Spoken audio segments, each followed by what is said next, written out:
kutuusizaako agafa mu ddwaniro. Emiranga, emizinga, okwessaako n'amasasi ageesooza buli wozza amaaso omusaayi gukulukuta.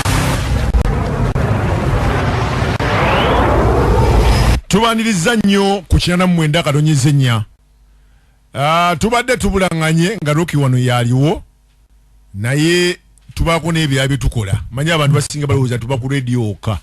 Tubako n'ebyala bikola ki? Bye tukola. So kati nole ensonga eyo ekiri Gaza. Kyoto kinyumizaako omuntu yenna. Ekiri e Gaza. Kakati nakunyumizaako njabba nyumizaako olutalo lw'abatuusi. N'abahutu. Omanyi mu Rwanda omwo mulimu abahutu, abatuusi n'abatwa. Kati ba original bennyini aba Rwanda batwa.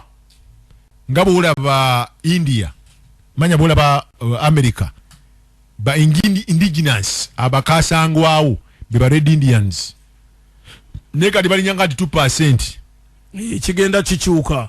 Kakati n'abatwa ba indigenous bakasangwa aba Rwanda kati baali bakyali awo bahutu ne bajja kati mu 1300 n'ekintu abatuusi ne bakola ki?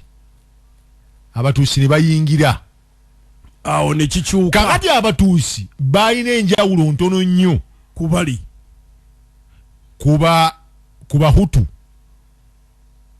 Kakati nga bw'olaba Palestine nkuwulira bw'erina Israeli nti bano ba Luganda nga bw'olaba hutu n'abatuusi esebo naye buli omu alwanira ttaka. Ontegedde? Nkuwulira. Mu myaka eyo egy'ataano eyo 8 3 sebo waliwo obwakabakawo mu Rwanda awo era nga sebo